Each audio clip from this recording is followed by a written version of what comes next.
కలిపి 1150 కోట్ల రూపాయలు కలెక్ట్ చేసింది.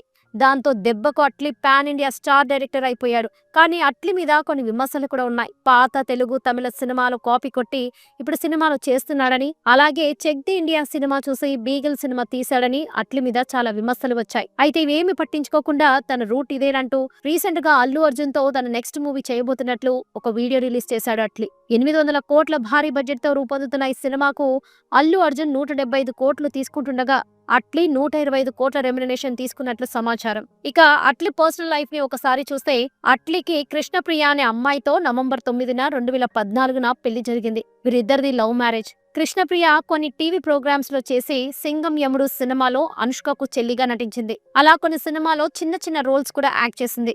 ఈమె అట్లీకి ఒక మ్యూచువల్ ఫ్రెండ్ ఏర్పాటు చేసిన పార్టీలో పరిచయం అయింది. ఆమెను చూసిన మొదటి చూపులోనే అట్లీ ప్రియతో ప్రేమలో పడ్డాడు. కేవలం ఆమెను చూసేందుకే ఫ్రెండ్స్ అందరినీ